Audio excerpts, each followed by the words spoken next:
to order. Good morning, everyone. This meeting of the House Sustainable Infrastructure Policy Committee for January 25th, 2023 to order. A quorum is present, so we will get started. First item on our agenda is the approval of the minutes. Representative Kraft, may I have a motion to approve the minutes for January 18th, 2023? Madam Chair, so moved. Representative Kraft moves approval of the minutes for January 18th, 2023. Any discussion? All those in favor, please say aye. Aye. All those opposed? Minutes are approved. So first up on our agenda today is House File 413, Representative Stephenson. We'll be hearing two bills today, and so with that, I will move that House File 413 be re-referred to the Commerce, Finance, and Policy Committee. Chair Stephenson, I understand you have an A8 author's amendment to get the bill in the shape that you would like. I will move the A8 amendment. Representative Stephenson, would you like to explain your amendment?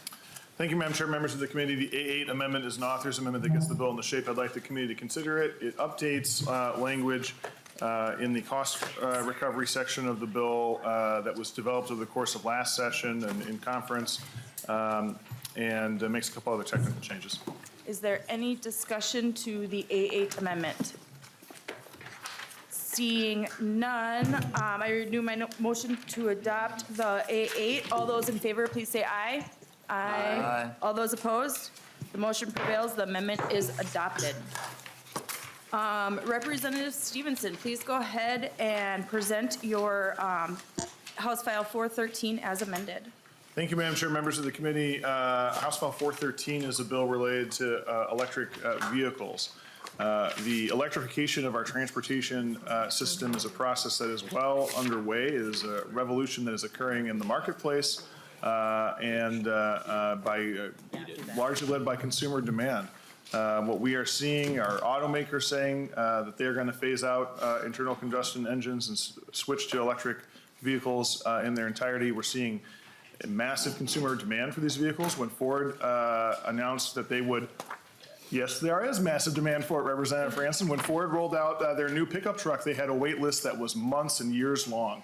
So there are lots of people who want these vehicles, and they want them here in Minnesota, and we want to make sure that they can buy them here in Minnesota. So this bill results from a series of conversations with stakeholders, including the dealers and our electric utilities and many others, to try and see about what we can do to make this transition as smooth and effective as possible. It contains a number of provisions, including provisions reordering the state's vehicle purchase priority list, some training to allow dealers to make sure that their staff are well equipped to sell these vehicles, to provide consumers with the information that they need to make a decision about what they want and to maintain the vehicles. It also includes provisions, as I mentioned, to allow the utilities to work with consumers to make sure that they have the infrastructure in place to support electric vehicles. It includes a rebate program and also a grant program to dealers to help them get the new equipment that they will need to sell and service electric vehicles. So it is a comprehensive approach to the problem. I know that, I'm sure that there's some other amendments that are offered, and I also know there's some testifiers, and happy to follow your lead in what you want to do next. Thank you, Chair Stephenson. We'll move to testifiers. So first up is Ms. Amber Backus, and I believe you are virtual, so please introduce yourself for the record and proceed with your testimony. Thank you, Madam Chair, members. I'm sorry I wasn't able to be with you today. I'm actually presenting about our new EV program director position at a conference of my peers in Dallas. But I am Amber Backus, and I'm here on behalf of MADA and its 350 franchise new car dealers, many of whom are family-owned businesses that have been serving their communities for decades. We're grateful to Representative Stephenson for authoring this bill and the House, which has passed some of these provisions the past two bienniums. And hopefully the third time will be the charm, and House File 413 will become law this year. Our members are gearing up to sell more electric vehicles and are going to be essential to the transition, as franchise dealers across the country have sold over 99% of the nation's 283 million vehicles on the road today. However, there are barriers to electric vehicle adoption, including the upfront vehicle price and the cost of electric vehicle infrastructure, And this bill seeks to help overcome those by providing consumer rebates and dealership grants. In 2022, electric vehicle sales in Minnesota rose to their highest level yet, 3.8%. But that's only half as many as dealers will be required to have in their inventory when the Clean Cars Minnesota rule takes effect next year. At the same time, through the Inflation Reduction Act, the federal government has limited the number of vehicles that will qualify for the $7,500 federal tax credit by imposing mineral sourcing and assembly requirements. Why does any of this matter? Because numerous studies have shown that the upfront price of a vehicle is the #1 factor that influences what a consumer purchases. And due to supply chain disruptions and skyrocketing mineral prices, the gap between the price of electric vehicles and gas-powered vehicles has grown the last few years, with the average price of an electric vehicle $18,000 higher than the average gas-powered vehicle. The $2,500 rebate, or $3,000 for lower-income Minnesotans, contained in Section 6 of this bill, will help overcome the price disparity and should be a boon to EV sales. The experience of other states with robust incentives to reduce the upfront cost of electric vehicles has borne this out. In Georgia, they had a $5,000 electric vehicle tax credit on the books, but when it was repealed in 2015, EV sales dropped to 90%. Other states that have instituted similar tax credits or rebates, as proposed in House File 413, have seen sales of electric vehicles double. And this approach is overwhelmingly supported by Minnesotans, over 70% of both Democrats and Republicans, and can help drive demand, bringing more electric vehicle options and leading to lower vehicle costs. EV prices are also higher because not all dealerships are eligible to sell electric vehicles. They must be certified by their manufacturer to do so, and this is becoming an extremely cumbersome and costly process. For the first-generation electric vehicles, such as a Chevy Volt, a dealer's cost to become EV certified were around $15,000 to $25,000. With bigger electric vehicles and higher capacity batteries now on the market, that number has increased 20-fold for some makes, with dealers required to make investments of $250,000 to $500,000 to install more expensive level 3 chargers, larger lifts, and hoists. In an industry with historically low profit margins, dealers are only going to make this investment, 1, if they have the resources, and 2, they are confident they can get a return on it. This past year, Ford unveiled a new program requiring dealers to invest either $500,000 or $1.2 million if they wanted to continue selling electric vehicles. That steep price tag caused over 1/3 of Ford dealers nationally to opt out of the EV market, as their pro forma showed they wouldn't recoup the huge investment costs. Section 7 of the bill establishes a program that will allow franchise dealers to apply for grants of up to $40,000 to help them purchase the infrastructure required by their manufacturers to become EV ready. These dollars will make EV certification more accessible to smaller dealers by helping to alleviate some of their financial risks. Additionally, since dealerships are located on high-traffic highway corridors in all corners of the state, more EV-certified dealers means more access to charging stations by the motoring public as they cross Minnesota. With a $17 billion surplus, this is a great use of one-time dollars to increase consumer choice and access to electric vehicles, bringing lower prices and reduced emissions to Minnesotans. And I'd ask for your support of House File 413. Thank you very much. Thank you, Ms. Backus. Next on the agenda is Ms. Deb Irwin. If you could please state your name for the record and proceed with your testimony, I believe virtually as well. Yes, thank you very much. Good morning. I'm Deb Irwin, Director of Policy and Program Planning for Clean Transportation at XL Energy. I wanted to thank Representative Stephenson and the committee for the opportunity to speak today to the need for legislation that will establish a robust foundation for utility support of transportation electrification. XL Energy's role in the electric vehicle transition is to be a partner to the private market and to our states, communities, and customers. We know that successfully supporting growth in EVs will require action from many parties, including charging station developers, gas stations, auto dealers, communities, and others. We see a future where the private market and utilities can work together to make the transition happen quickly and responsibly. Foundational legislation that sets forth the goals and requirements for utility transportation electrification plans is a best practice to support strong engagement from utilities, regulators, and all stakeholders through the regulatory process. Transportation electrification can save Minnesotans money and fuel costs while also providing environmental benefits, but there are significant barriers to customers making the transition to EVs.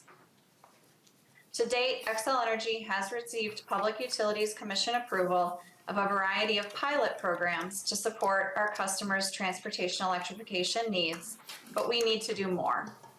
For example, currently, Minnesota has less than 5% of the high-speed public charging it needs to hit the state's 2030 goal of having 20% of light-duty vehicles be electric. This massive gap needs an all-of-the-above approach, including a strong utility role supporting the expansion of EV charging in the state. We currently have about 24,000 EVs in Xcel Energy's service territory, and that number needs to grow to about 274,000 by 2026 and about 794,000 by 2030. That is Xcel Energy's service territory only. The whole state needs to go from about 35,000 EVs currently to over 1.2 million by 2030. This is a big task that will take support from all of us. A great example of the holistic approach that this legislation can bring to all Minnesotans is Xcel Energy's work supporting Our Car's multi-dwelling unit initiative to offer its EV car sharing at 25 low and mixed income housing locations in the Minneapolis and St. Paul areas. Each location will include level 2 chargers and electric vehicles available through the EV car sharing program. Xcel Energy will build the infrastructure for this initiative through the support of our multi-dwelling unit infrastructure pilot. As of this month, the effort is live at 2 locations in Minneapolis with 1 level 2 charger and 2 EVs at each location, and we're excited to bring more locations to life later this year. But as you can imagine, this project just starts to scratch the surface of the benefits that utility transportation electrification plans can provide under a robust legislative framework. The need for additional support is significant, and we want to go farther and faster to meet the needs of our customers and communities. House File 413 will require public utilities to file plans and continue to do so at least every 3 years, specify what's expected to be included, and establish how the Commission will address these proposals. We've worked with Representative Stephenson and other legislative leaders on this effort for the past several legislative sessions and are looking forward to seeing it succeed this year. As with other states that have similar legislation, this bill will create a more robust framework for our plans. Xcel Energy has experience with similar legislation in place in both New Mexico and Colorado, and we've found this type of foundational legislation has provided a valuable structure on the objectives for utility programs. We're looking forward to building upon our current educational and advisory services, charging infrastructure pilots, and managed charging pilots to accelerate transportation electrification and make these programs accessible to all customers. Additionally, coordinated planning through this framework will create predictability that can help maximize the benefits of other state and federal programs, delivering more value for Minnesotans by having a clear process for public utility initiatives. Xcel Energy thanks you for your support for a strong utility role in delivering the benefits of transportation electrification to Minnesota. Thank you. Thank you. Next on the agenda is Mr. Jeremy Stephenson.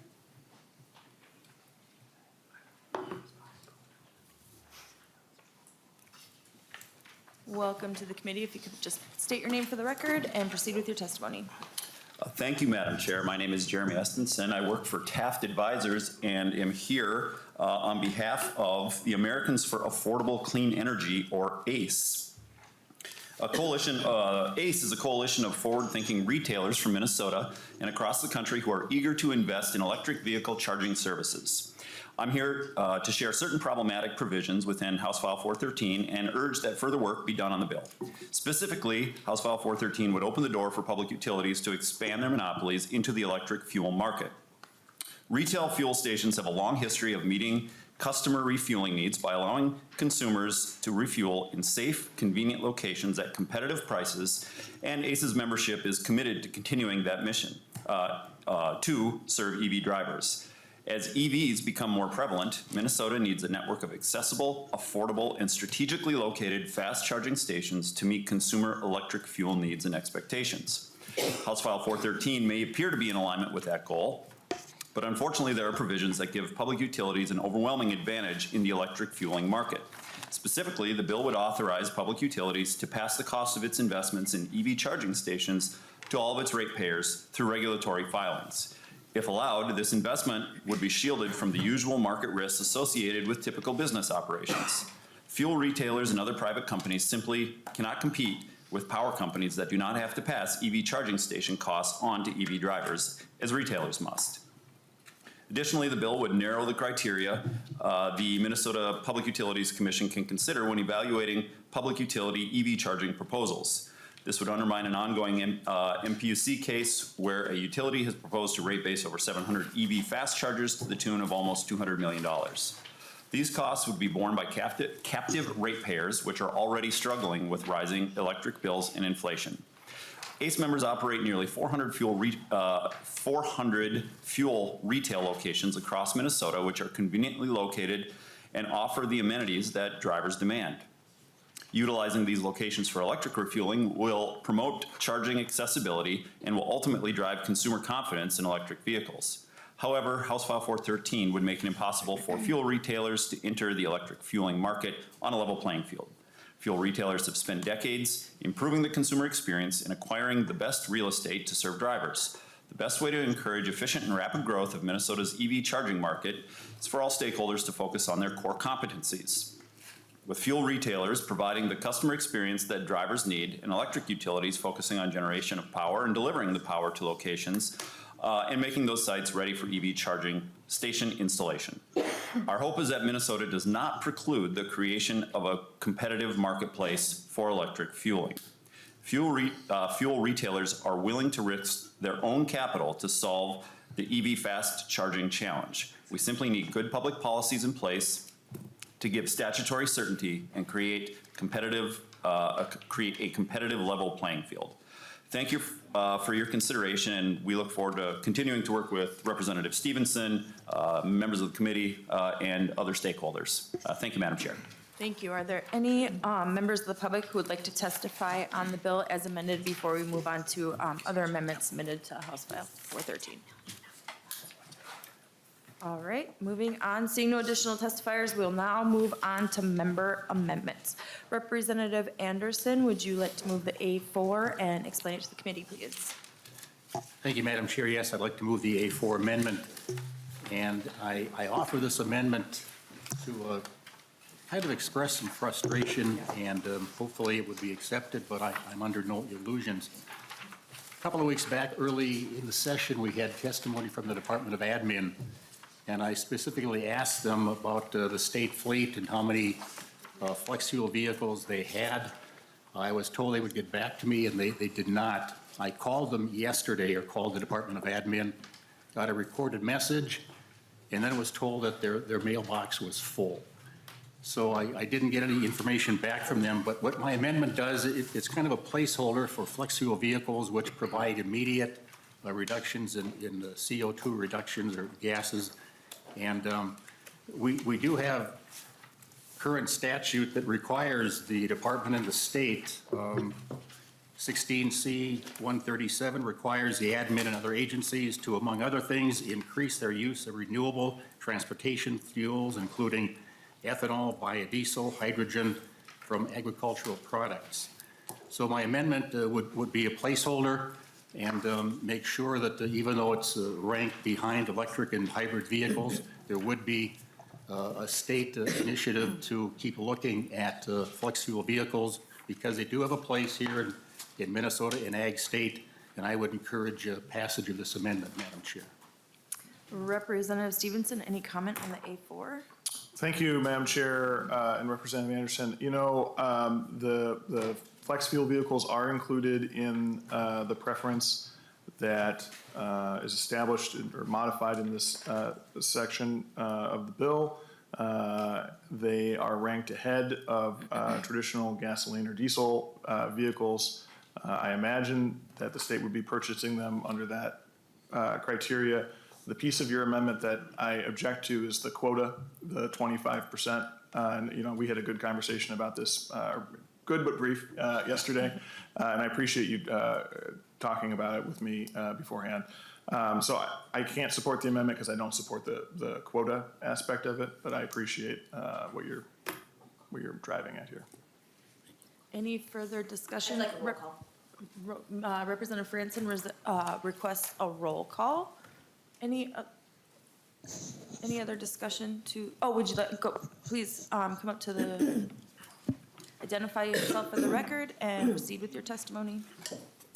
Thank you, Madam Chair. I'm Julie Byrell from the Department of Administration. Apologies that we did not get back to you. We will follow up as soon as possible.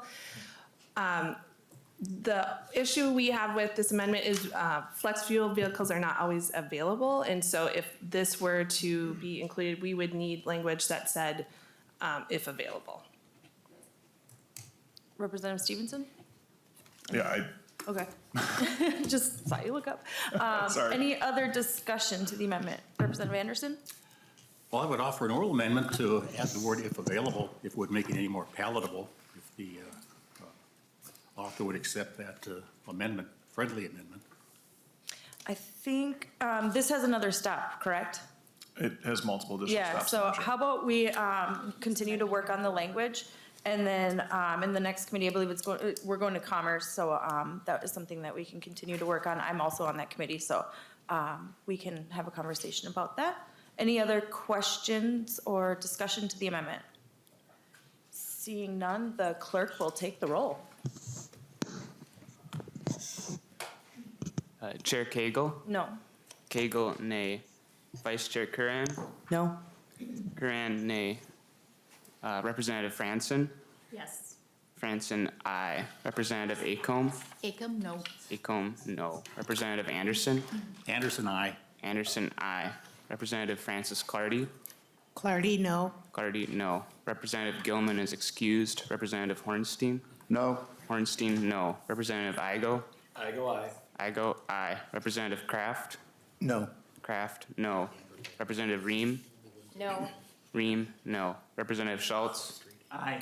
Schultz, aye. Representative Smith is excused. There being 4 ayes and 7 nays, the motion does not prevail, and the A4 is not adopted. We have 2 additional amendments submitted. Would the author of the A6 amendment like to move the amendment and explain it to the committee, please? I would, Madam Chair. Representative Franson? This is another friendly amendment. We are to be good stewards of the money that was afforded to us, as well as take a look at our constituents around the state. This bill here takes advantage of the Excel ratepayers. And those Excel ratepayers should not be burdened with helping wealthy Minnesotans purchase electric vehicles. So I am deleting everything in this $10 million and appropriating it, so inserting $10 million in fiscal year 2024 and appropriating from the general fund. Representative Stephenson, do you think Excel ratepayers should be, wealthy ratepayers should be getting the EV vehicles, while I heard, I think it was somebody from, was it Excel? The quote was something to the effect of those in, I think she said Minneapolis, but the middle class and lower income people could be renting or doing ride-sharing EV vehicles. I think I heard that correctly, which to me seems a little inappropriate. So I hope you take this amendment and we can kick it back to the general fund and let the ratepayers have their RDA fund for their needs instead of subsidizing the wealthy around the state. Representative Stephenson? Madam Chair, Representative Franson, first, no, I think you did not hear Excel correctly. They were talking about their partnership with the Our Car program, which is a ride sharing or a car sharing service that it's a commercial service that people buy into and use. So I think you misunderstood that particular comment.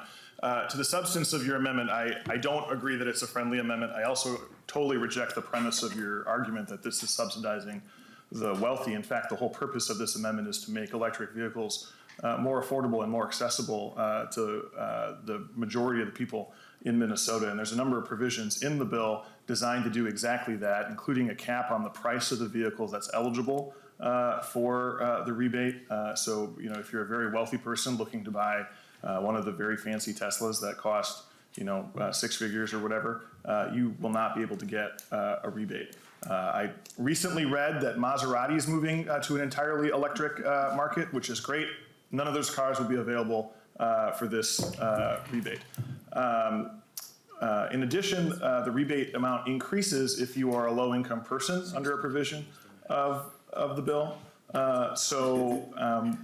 I don't agree at all with the premise of that. I also think that the renewable development account is a very appropriate tool to finance this, but of course that's a conversation I'm sure we'll also have in the Energy Committee, which has jurisdiction over the RDA.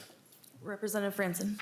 Well, I disagree with the premise that Excel ratepayers should be subsidizing people in my district who do not pay into the RDA, along with others. Yes. Chair Stephenson. Madam Chair, Representative Franson, they won't be. The way that the bill is set up is the RDA is for people who live in the Excel territory, and then that's Section 8A is the RDA, Section 8B has money from the general fund. So this bill has a dual financing mechanism. If you live in the Excel territory, we're using RDA money, and you can see that's written into the text of the bill on lines 10.7 through 10.9. Rebates must be awarded under this paragraph only to eligible purchasers located within, and then that's a legal description of Excel. The second section, which is paragraph B, has $10 million out of the general fund. And again, lines 10.12 to 10.14 indicate that rebates under this paragraph are for people outside of Excel territory. So Excel ratepayers would not be contributing funds to people who live outside of Excel territory under this bill. Representative Franson? No, okay. Any further discussion to the amendment? Seeing none, all those in favor of the A6, please say aye. Aye. All those opposed? No. No. The motion does not prevail. And the amendment is not adopted. Our last amendment is the A7. Would the author of the amendment like to move the amendment? And with that one, we might need to do an oral amendment to that one, being that up to the author. So who wants to claim the A7? I'm claiming the A7. All right. Just trying to find it here. Representative Franson moves the A7. And with that, we'd like maybe Mr. Burns can explain the renumbering that the oral amendment would be.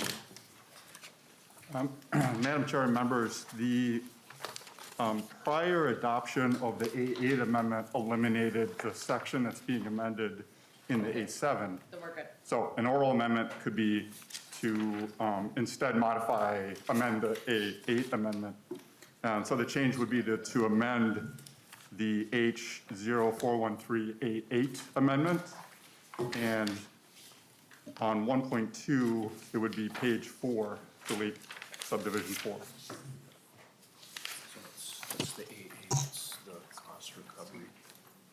So in other words, the page and line change would be against the A8 rather than the original bill. Okay. Representative Franson, would you like to move that oral amendment? Yes, thank you. So, all right. All those in favor of the oral amendment to the A7, please say aye. Aye. All those opposed? No. Motion prevails. All right, we will move on then to the A7 as amended. And so Representative Franson, if you'd like to explain your amendment. Yep, so it just deletes that provision and allows the cost recovery by the public utilities. Once again, I don't think that the ratepayers should bear the full burden of this bill, and the PUC has the expertise to decide what the proper cost recovery should be. So that is the amendment, and I'm afraid that if we leave this in place, this could greatly impact the electric utility customers. Chair Stephenson. Well, Madam Chair, Representative Franson, your amendment would take away the PUC's ability to decide and just say that they can't cost recover. So I oppose the amendment. I think that the PUC does a great job of protecting the interest of Minnesota consumers. The news headlines over the last several weeks have shown them turning down rate increases from Xcel, scaling back rate increases from other utilities. They are an excellent watchdog for consumers in Minnesota, and it's one of the reasons why Minnesota electrical bills remain below the national average on the residential scale. I think they do a great job. There's a well-developed body of law in the PUC to make sure that cost recovery is fair, reasonable, and well supported by economic data. So I don't think that we need to worry about consumers not being well protected by the PUC. I think they'll do that. I'd ask for a no vote on this amendment. Representative Franson. Well, Representative Stephenson, Minnesota has like the 12th highest electricity prices already in place. So I'm afraid that this bill will just make it more costly for Minnesotans. We can agree to disagree. There'll be plenty of discussions as this bill makes its way forward. Thank you. I'd urge a yes vote. Any further discussion to the A7 as amended? Seeing none, all those in favor, please say aye. Aye. All those opposed? No. No. The motion does not prevail, and the A7 is not adopted. So we will move on to member discussion for House File 413. Members, any discussion to the bill as amended? Representative Igo. Thank you, Madam Chair. So my question here, Representative Stephenson, is on how we're prioritizing the purchasing of state vehicles. And I see reading in here line 2.18. Previously we were excluding emergency and law enforcement vehicles, and now we have a line in there, are purchased in conformity with the vehicle preference order. Looking back at that order that you have listed, my concern here is, especially for my part of the state, I think greater Minnesota as a whole, when we're talking our state troopers, our conservation officers, do we have insurances here that they aren't going to be placed in electric vehicles? Because I'm here to say right now that would be a colossal mistake. Representative Stephenson. Madam Chair, Representative Igo, I think maybe if you look at the section, that clause excluding emergency and law enforcement vehicles remains in statute. Right, but you added the Representative Igo. excuse me, but you added the section here, are purchased in conformity. So you go back to the subdivision you just added there. Chair Stephenson. No, Representative Igo. It says ensure that all new and on-road vehicles, comma, excluding emergency and law enforcement vehicles, comma, are purchased. So all vehicles excluding the emergency and law enforcement vehicles have to be purchased in conformance with that section. That's unchanged. Okay. Thank you, Representative Stephenson. Representative That read really weird to me, so I want to make sure that that was in place. Thank you. Any further discussion to House File 413? All right, go ahead. There's no more. I do have one more. Representative Igo. One of your testifiers, I believe it was Ms. Backus, mentioned the skyrocketing mineral prices in regards to one of the reasons we're doing this bill today. I guess my concern is kind of twofold, and I just want to see what the response would be. That is something I do not think is going away anytime soon. I think we're going to see increased mineral prices just due to supply and demand. You know, if actually passing a bill like this is going to increase the demand for the limited supply of vehicles that we have, which is already in fact.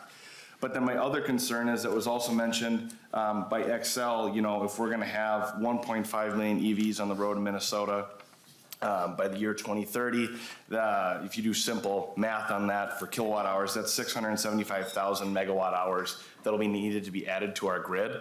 So my concern is we don't have the critical minerals for even just the electric vehicle prices to remain stable. How are we going to have them to make sure our grid is reliable enough to support these cars? Chair Stephenson. Thank you, Madam Chair, Representative Igo. A couple thoughts. One is, I think it's important to note that battery technology is developing all the time.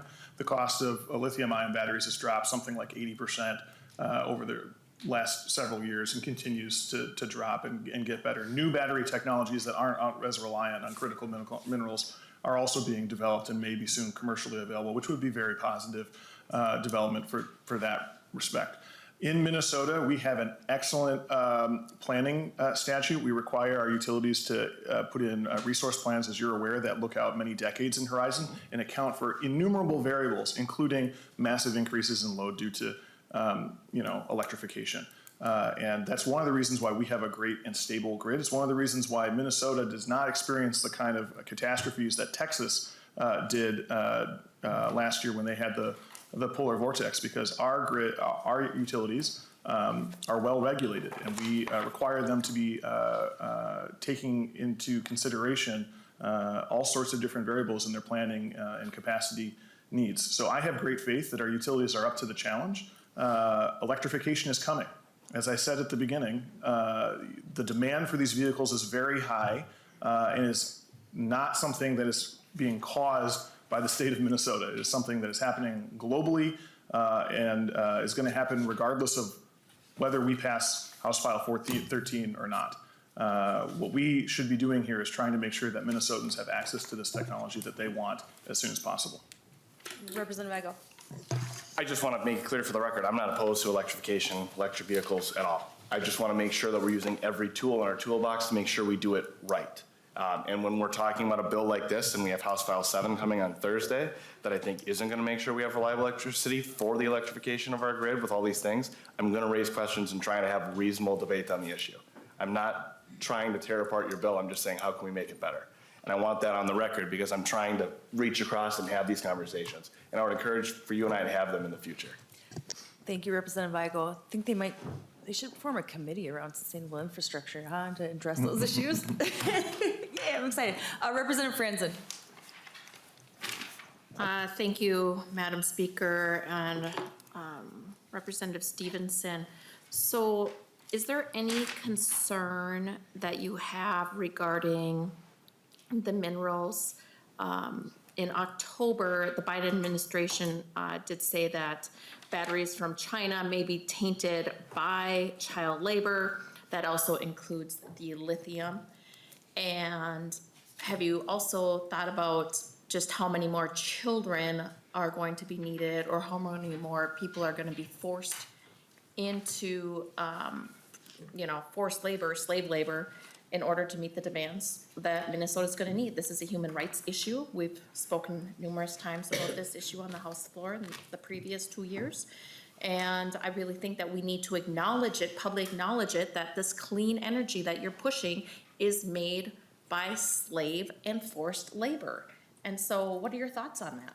Chair Stephenson. Madam Chair, Representative Franson, well, I hope that you have acknowledged and applauded the Biden administration for their aggressive attempts to deal with exactly that problem and develop domestic sources for those minerals and have our supply chains here in Minnesota and in other places for these batteries and other things. I hope that you are encouraged by what the Biden administration did in the Inflation Reduction Act and otherwise, that they've made it a priority to have manufacturing happen in the United States. I think that's an important thing. And as I said a minute ago when Representative Igo was to his question, the thing that's also important to understand is battery technology is developing and changing all the time. And the next generation of batteries will probably be much less dependent on the type of minerals that you're concerned about. Representative Franson. Thank you.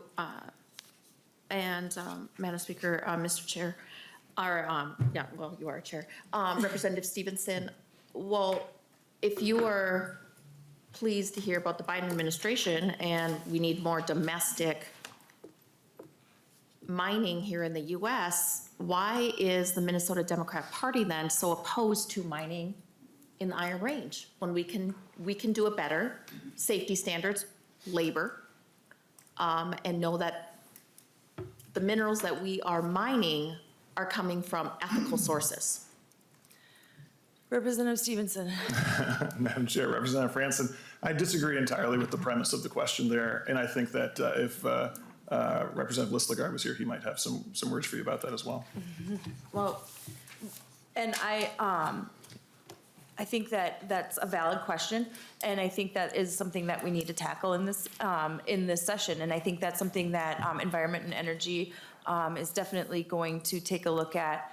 I think with the IRA, the limits on the rebates that you can get really are going to make sure that we do ramp up mining and mineral sourcing here in the United States. And I think that, I personally am in favor of getting more jobs into our state and sourcing those minerals. My family is all from the Silver Bay area, so it runs through my veins too.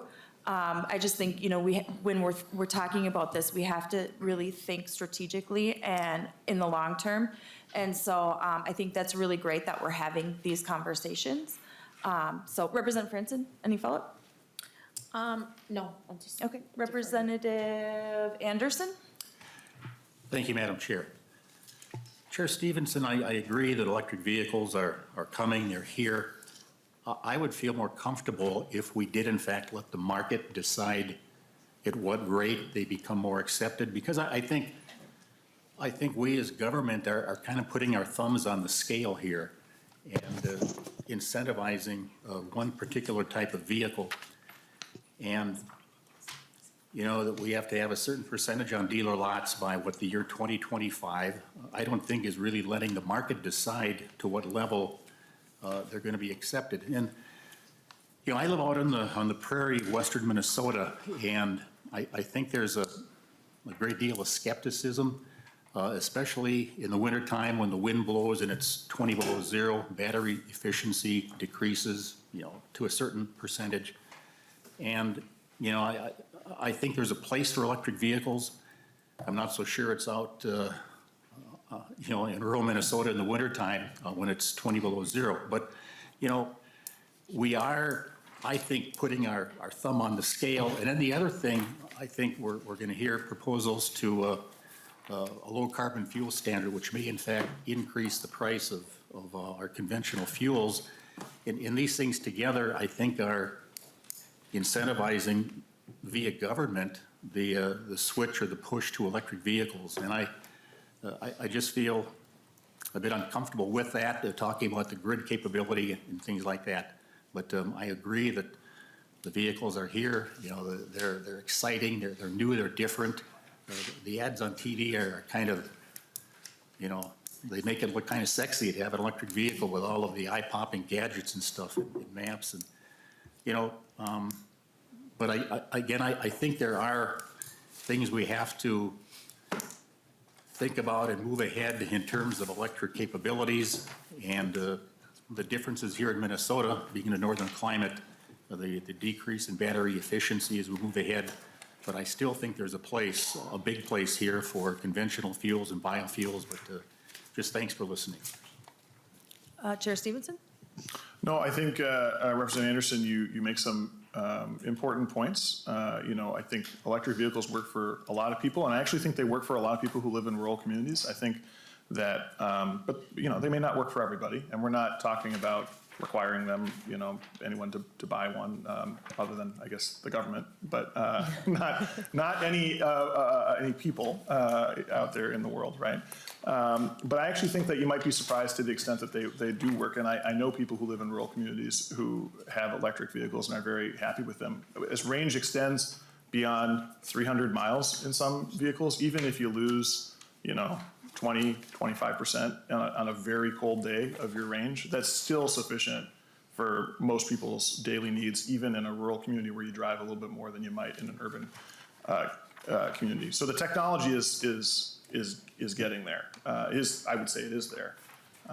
But I understand the concern, and change is difficult. And one of the big things about this bill is to try and smooth that change, to make it easier on a lot of players out there, whether it's consumers with the cost or dealers with the new training and technologies that they need to operate. What we're really trying to do here is make this change that is happening, regardless of what we do in this bill, make it easier for Minnesotans. Representative Anderson, any follow-up? Representative Schultz. Thank you, Madam Chair. Representative Stephenson, I appreciate this bill and the conversation today.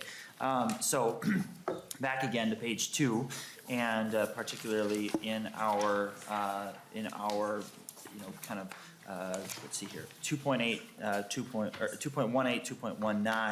2.19.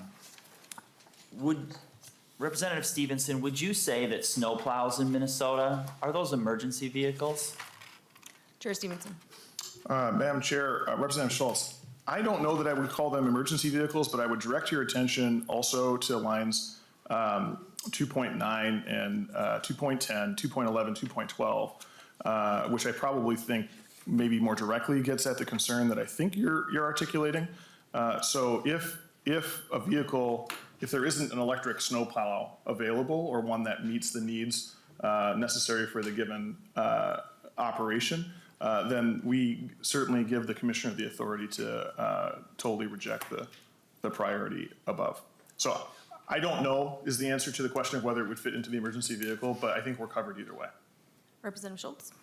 Well, I appreciate the fact that you have that additional language to, kind of lay out the priority on this. I think that overall, that is the concern, right? With we certainly live in a place with some pretty cold winters, and what has been mentioned at multiple points during this conversation, whether you're in the far vast parts of northern Minnesota or wherever you might be, there isn't the electric charging stations that are available for any of these purposes. And I think about in my district, I think there's literally only one. There's only one electric charging station in my district. And so I don't see how this can work and accomplish these goals of, protecting the environment when we don't have that capacity. And that's why I'm so disappointed that you didn't choose to take Representative Anderson's amendment to those standards, because, we do have the flex fuel capabilities in rural Minnesota currently. And I certainly don't want to hear a story might be within the next 2 years of some state employee being stranded because they can't get home because they're in a state vehicle that has run out of its charge in the vast parts of northern Minnesota. Chair Stevenson. Well, thank you, Madam Chair. Representative Schultz, you mentioned that your district only has one charging station. I can tell you authoritatively that that's not correct, because most people don't charge their stations at a station. They charge it at home.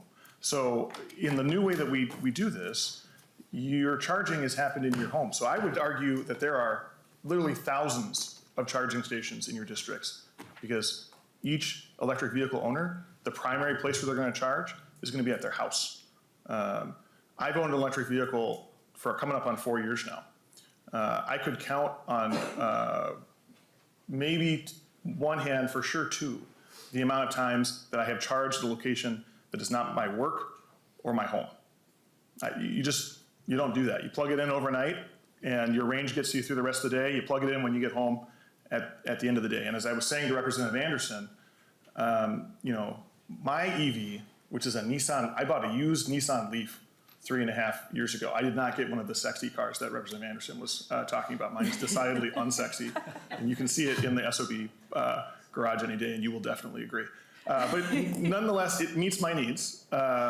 But it only has a range on a summer day of 100, 110 miles, which is compared to the vehicles in the commercials, pathetic, right? I mean, if you have a 300+ mile range, unless you are going on a road trip, you are probably going to be charging at home. Even if you live in a rural community, you're probably going to be charging at home pretty much exclusively.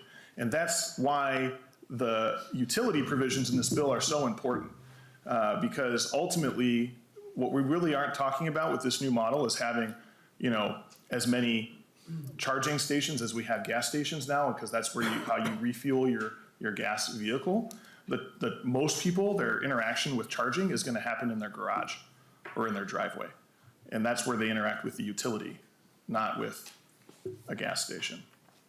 Representative Schultz. Yeah, Representative Stevenson, to your point, do you know how far the constituents in my district travel to go to work every day if they work for a state agency? Chair Stevenson. Madam Chair, Representative Schultz, I couldn't speak authoritatively. I'm sure there are some who travel very far. And if they travel so far, the bill gives the tools to not have a vehicle if the vehicle doesn't meet those needs. I'm sure there are lots of state agency employees in your district who drive agency cars who don't travel more than 200 miles in a day. Very good. Just please consider that as we move forward to this bill. Thank you. Any further discussion to House File 413? Seeing none, Representative Stevens, would you like to comment on House File 413 as amended? Thank you, Madam Chair. I appreciate the good discussion today. I think this is an important bill, as I mentioned, and as we've said repeatedly, this is a transition that's occurring. Ford, GM, Mercedes, Volvo, Volkswagen, even Jaguar have all announced intention to phase out gasoline powered vehicles and shift entirely to electric vehicles. The demand is there, and it's there in unexpected places. When Ford rolled out their F-150 Lightning in December of 2021, the wait list was instantaneously 3 years long. Okay, people want these vehicles. They want them here in Minnesota, and we should make it easier for them to have them. I ask for a yes vote. Thank you, members. All right, seeing no further, I renew my motion that House File, I renew my motion to re-refer House File 413 as amended to the Commerce, Finance, and Policy Committee.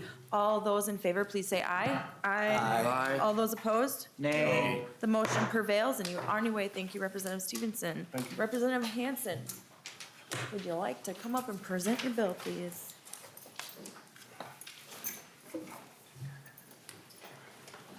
All right, I will move to re-refer House File 246 to the Transportation, Finance, and Policy Committee.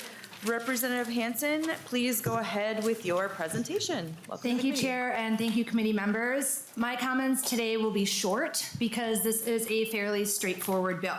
House File 246 seeks to do two things. First, it repeals the statutory prohibition on an old rail line that runs through my community. It's called the Dan Patch Commuter Rail Line. If you've been in this body for a while, you've probably heard about it. This is and has been a priority for the city of Savage in my district for over 20 years, since the prohibition was put in place in 2002. They would like to consider the future growth and opportunities that this line offers our community, but this bill does not allocate any funding, nor does it call for any studies. In time, I will come to you with more information about my community's desire to conduct a study on this line, but at this time I'll spare you all the details about the history and the conversations that have happened in the South Metro around commuter rail line in general. This bill simply repeals the prohibition and empowers my local government and promotes their local control. Our residents should not be left out of the opportunities to do as they wish with this line because of an overreaching state statute. The second purpose of this bill is about a line in Rochester. In my work around this issue in my community and through the mentorship of Chair Hornstein, I learned that there is also a similar prohibition that exists in Rochester. And so this year I've partnered up with our Rochester delegation and included that statute in this repealer as well. Again, there are no studies or funds included in this bill for either line. I just think that local governments are best suited to determine if they want to discuss or study these lines, and these outdated prohibitions do nothing more than hinder growth and local control. And with that, Chair, I will turn it back to you. Thank you, Representative Hanson. So we have public testimony first from Timothy Marino, and then next up will be Jess Cook. Timothy, if you could make your way to the rostrum, and just state your name for the record and proceed with your testimony. Welcome to the committee. Thank you, Madam Chair, members of the committee. My name is Timothy Marino. I appreciate the opportunity to come before you today to strongly advocate for House File 246 to be passed, allowing for the Dan Patch line and the intercity rail line between the Twin Cities and Rochester to be studied, thereby removing the gag rule, which hinders the ability of our infrastructure to be sustainable. According to the EPA, transportation is the highest source of greenhouse gas emissions. Within this sector, light-duty vehicles such as cars make up the majority of these emissions. We must reduce our car dependence in order to make a dent on climate change, and electric cars alone are not going to solve this problem. One thing that is too often missed when thinking about transit is we just think about people commuting into downtown. For me personally, it's been the opposite a lot of times. For example, like in Southern Lakeville, there's a big job center by 215th Street. Includes an Amazon, FedEx, Hearthside Foods, and dozens of other employers. And I've had multiple job offers over there. I just can't get there because the closest bus that doesn't just go downtown in the morning and back out to the suburbs in the evening is 7 miles away from the jobs that could get there. And they would have paid me more than other ones. I just don't have the access to it. What does this say about our state and our commitments to sustainable infrastructure and economic mobility when we build new industrial centers, attract major employers, but then gatekeep access to these positions behind the steering wheel with an average yearly cost of over $10,000 to own and operate? This is just one potential station on the Dan Patch line. Looking beyond to the rest of the line, we see its potential to connect our downtown and the many transit routes that feed into it, into the stations of the West End, the mixed-use districts of Grandview, the office towers of Normandale Lakes, and the downtowns of Savage and Northfield with its 2 colleges. As for rail to Rochester, Rochester is already investing in public transit with the Link BRT, and Mayo Clinic is a global destination for healthcare. We need to connect it to the largest metro in the state. The Federal Railroad Administration's 2021 Midwest Regional Rail Plan has also stated that Rochester should be connected as a possible mainline route from the Twin Cities to Milwaukee and Chicago. This route is the only one in the Midwest to be recommended to have a service tier of Core Express, which would call for 24 trains per day, operating in excess of 125 miles an hour between Chicago and the Twin Cities. Rail to Rochester can get us closer to this bold vision. While some may point to the lack of ridership on North Star Commuter Rail, this is a result of an outdated transit planning mindset built around park and rides instead of creating transit-oriented development and reaching already existing dense nodes as the Dan Patch line will do. Also, crucially, at its peak, it only ran 6 times per day per direction. I mean, if your garage only opened like 6 times per day, I couldn't rely on it. I don't think many of you would either. In conclusion, this is why I am calling on the members of this committee to repeal this gag order and for allow the study of these routes to commence. We must determine if these routes are feasible. And if we are serious in creating sustainable infrastructure, we must be allowed to study it. Thank you. Thank you so much, Mr. Marino. Next up, we have Jess Cook, followed by Mr. Rand Carlson. Welcome to the committee, Mr. Cook. If you could just state your name for the record and proceed with your testimony. Thank you, Madam Chair. My name is Jesse Cook. First, I'd like to thank the members of the committee for the opportunity to speak on House File 246. The moratorium imposed on the advancement of regional and commuter rail is, to be blunt, short-sighted and a gross misplacement of priorities. While our passenger rail has fallen by the wayside, both our state and our country have sunk billions of dollars into our highways, a necessary but massively overdeveloped form of infrastructure. Our nation's interstates have devolved into nothing short of a financial sinkhole, requiring increasingly more state and federal subsidies to sustain something that destroys itself as quickly as we can throw down concrete and asphalt. Rail, on the other hand, creates wealth where it's built in the form of a long-term economic return. This is so often overlooked by policymakers who concern themselves almost exclusively with the high upfront costs of these projects, like those proposed in our own state. This is a pattern that dates back almost as far as the automobile itself. When considering a transit project, politicians and citizens alike balk at the high price tag, and they assume that this type of spending is inherently wasteful. As a result, many proposals never see the light of day. And yet, highway projects are never held to the same standard. In 2020, a case study was published entitled Assessing the Property Value and Tax Revenue Impacts of Sunrail Stations in Orlando, Florida. Preceding a thorough analysis of the many economic benefits attributed to Florida's largest commuter rail, they noted the following. Community support for public transit could come more easily if transit systems demonstrate positive fiscal impacts beyond those achieved through fare box returns. Transit systems have the potential to generate additional public revenues through catalyzing development around transit stations, yielding increased property values and property taxes. This is what is commonly referred to as TOD, or transit-oriented development. It's the type of small-scale, mixed-use urbanism that naturally forms around major transit stations. This is exemplified in the Chicago metro area, for example, as the outskirts of the city are riddled with small, charming town centers. Incidentally, these are the economic powerhouses of their respective suburbs, and they exist because of the metro stations serving these areas. That's why I encourage everyone in attendance to look beyond the fare box.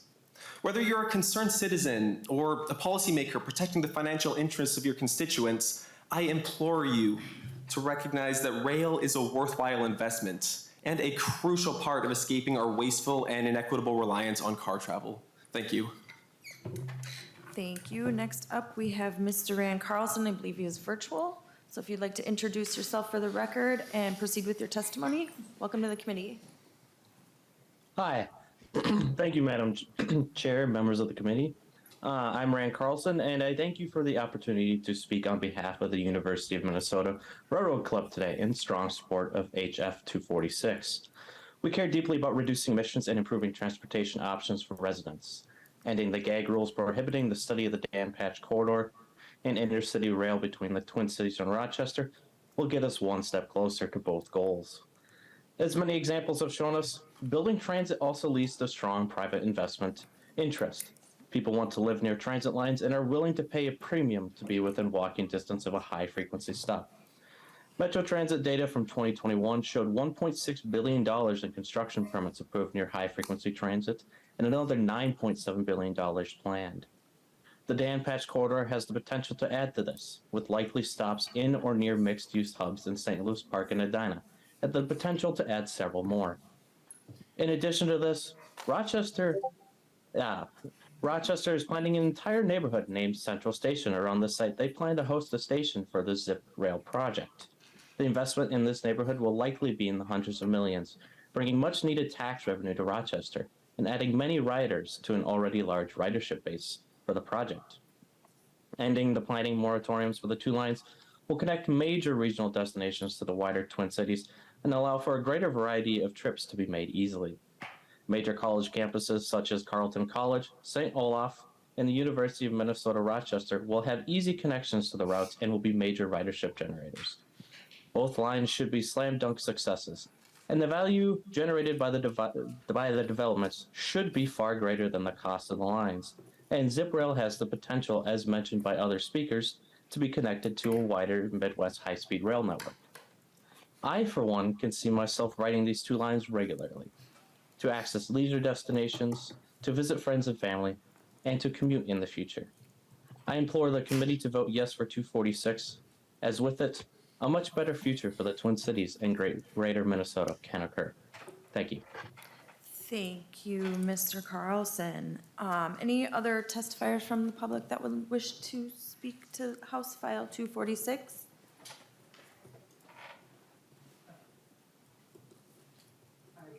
Yep.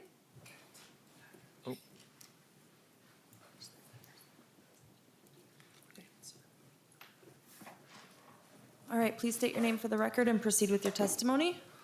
Yeah, hi, my name is Katie Nicholson, and I am in support of this bill, HF 246. I think that the Dan Patch corridor is one that is very important to study. It's one that I personally feel very close to as someone who grew up in the South Metro. I grew up in Burnsville. And we can see in the South Metro right now that an example we can turn to right now is Burnsville with the Orange Line. Their heart of the city station is starting to be built up. Their mixed-use development is taking hold. It won't be just for them at heart of the city. They're also looking to redevelop Burnsville Center, possibly in coordination with County Road 42 bus rapid transit as well.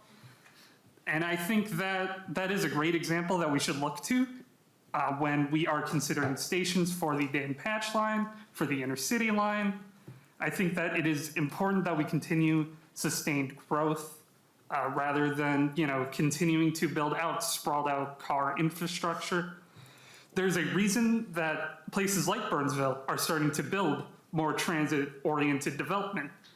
Recently, they've struggled heavily with gaining tax base. They've had to close schools in the Burnsville-Egan-Savage district due to a lack of tax funds. And so I think that this is a great way to sustain economic growth, not just for, everybody who's within these corridors, but rather the Twin Cities as a whole, Minnesota as a whole, especially as both the Twin Cities and Rochester are heavily growing. So yeah, I am very much in support of studying these rail lines. I think we need to consider this more as just, it would be a very good investment. I think that we need to look past the initial cost. I think that development would make up for it, very much so. And as the Twin Cities continues to grow, I know a lot more people personally who aren't from here that, aren't going to move to just Minneapolis or St. Paul. They might look towards the suburbs, for example, like Burnsville, like Savage, maybe places in between, the Twin Cities and Rochester, that sort of thing. So yeah, I'm very much in support. Thank you very much for your testimony. I believe we have one more testifier online. If you could please, if possible, turn your camera on and state your name for the record and proceed with your testimony. Good morning. Thank you, Madam Chair. I am Darwin Schaeferlein. I am a Twin Cities resident in Bloomington, and I have family all across the state in northern and southern greater Minnesota. I am here to provide my support to the bill, not only as a Bloomington resident who can see and would live nearby one of the proposed Dan Patch stations and could definitely benefit from it, but also having family in greater Minnesota who do go to universities like Rochester who would seriously benefit from this, as many of my family are without cars. There are quite a lot of people I know, even outside of Minnesota, who are wondering about why we have these moratoriums in the first place, because if you look to the rest of the United States in the lot of greater intercity commuter regional rail plans, Minnesota has been falling behind our neighbors and our other greater progressive states in the country who have been putting down billions of dollars into expansion of their rail systems, whereas we have slam dunk corridors in cities that are rapidly growing in population, and not just the suburbs, but in greater Minnesota. Rochester, Minnesota already has some of the most aggressive plans for infill development and new transit of a city of its size. In fact, Rochester, Minnesota is considering bus rapid transit and building it before Rochester, New York, despite being a quarter of the size. Though this bill only removes the moratoriums and doesn't guarantee any funding, we almost certainly will see more interest and investment in this as soon as they can lift the moratoriums. And honestly, it is an environmental mistake that a line like Rochester Zip Rail was banned, an electrified, likely, higher speed or high-speed rail line, when in the very same year, the Line 3 oil pipeline replacement project was approved.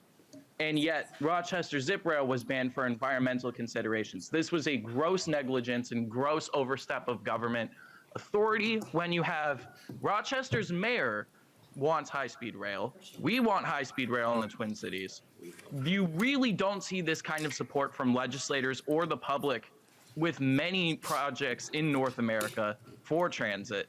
So we definitely need to have these moratoriums lifted for the sake of giving us a chance to explore what we can do as taxpayers and policymakers with the money that we provide, and should be able to choose to use that on infrastructure projects that will give us better investment. Thank you, everybody, for giving me the time to speak, and I hope you can pledge your support to this bill. Thank you so much for your testimony. I don't think there's any other testifiers to this bill, so with that, we will move to member discussion. I just wanted to take a moment and talk about one of the reasons why I thought that this was a good bill to come before our committee. I've done a lot of research into IIJA funding, and I just want to make sure that we are covering our basis when we're applying for these grants. And so part of that is making sure that we're examining all the alternatives to a project. And so when the locals come to us, there's requirements that they look at a certain amount of alternatives for the project.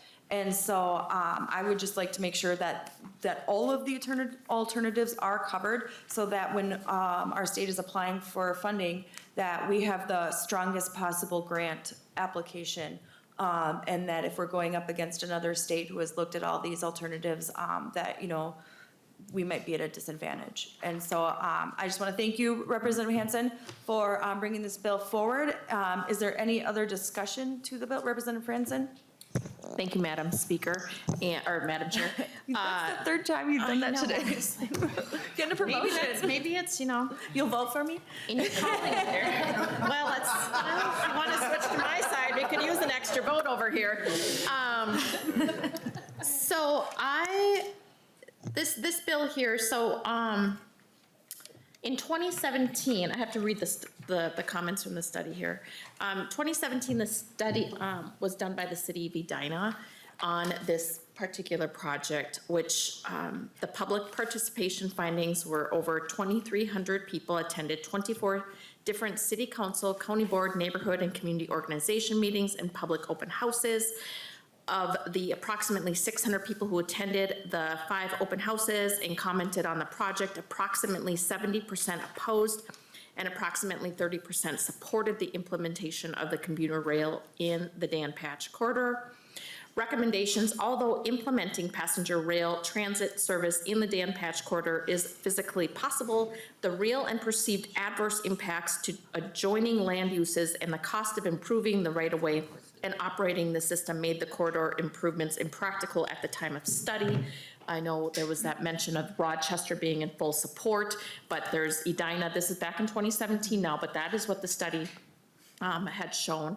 And then I have this letter from the city of Lakeville, and I do apologize that you don't have it because we got the letter a little late yesterday. There was miscommunication of when the committee was going to, or this committee was going to hear this bill, so I apologize. But if anybody wants this letter, I can definitely email it. And I believe it was emailed to the committee. Okay, good. Okay, so as you see in this letter, the city of Lakeville is also opposed to this particular project. And then it also states continuing cost overruns with existing rail projects. It is unlikely that a commuter route such as this would ever come close to being financially successful.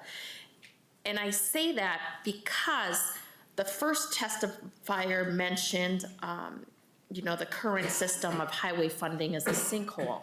While no one has to look farther than Southwest Light Rail for that sinkhole, a major boondoggle. If you are interested, you could just do a little Google search of Southwest Light Rail, and you will come up with a very good article that says, and this is dated September 29th, 2022, so just a few months ago. Minnesota Light Rail project is 9 years late, billions over budget. This is by MinPost. The article previous was Engineering News. MinPost, Southwest Light Rail's rocky mess. This is July 20th of 2021. We did do an amendment, was it last year, to audit the Southwest Light Rail, right? I think that passed on bipartisan support to do that. So I would be very cautious moving forward into, I hope this isn't going straight to the floor, that it makes other stops, because I am certain that there will be more than just 4, I think there was 4 testifiers on this particular bill, and I'm sure you will be hearing a lot more as it goes through the committee process, that it doesn't exactly have the support that you may think it has, but thank you.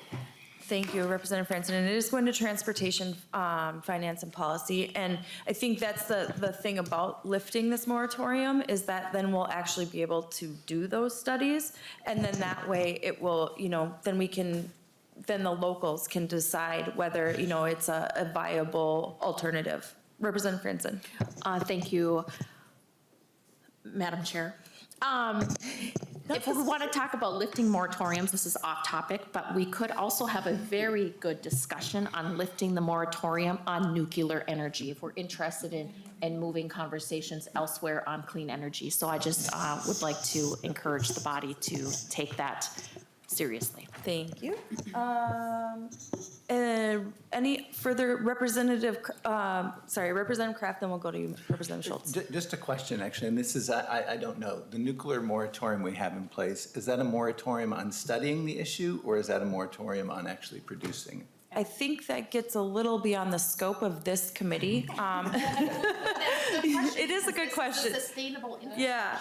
Yeah. And so I would maybe suggest that we talk about that offline, and then with the chair of the Energy and Energy Committee as well, if it's something that we do need to. Could we actually get that on the record though? I don't have the answer. The ans- Go ahead. You want to- Representative Kraft, did you have any follow-up to that? Okay, Representative Schultz. Okay, I'm going to take us back to the issue at hand, but Thank most you. particularly the history on this particular bill, Madam Chair and Representative Hanson, is that it appears that there has always been a bipartisan opposition to these projects, and that was put into law over the last 20 years. And so I don't know why this legislature would be interested in taking this in a different direction.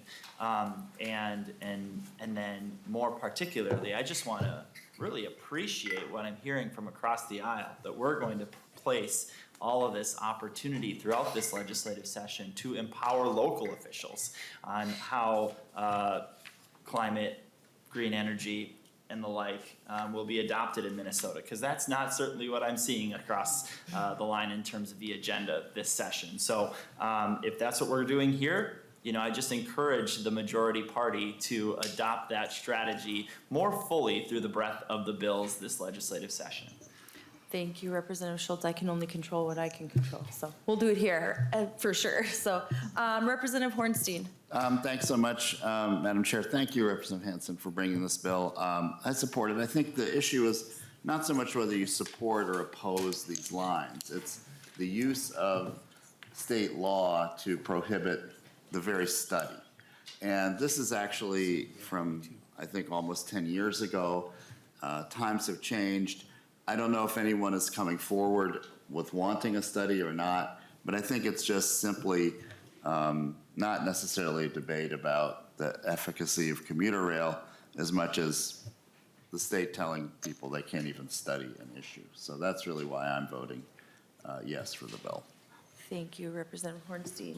Any further discussion? Representative Hanson. Thank you, Chair, and thank you, members, for engaging in this conversation. As I said in my testimony, this is simply a repealer.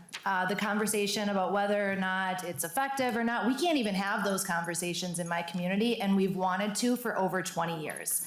I grew up in the South Metro. I can tell you that trying to get anywhere on 35W or trying to get across any of the rivers is a pain. Some days it takes me 45 minutes to get here. Some days it takes me 20 minutes to get here. We need to expand additional options to folks in my community who have been left out of a variety of bus lines and a variety of other transportation options. So this simply allows us to have that local control, because that means that communities like mine get to speak up for what they want.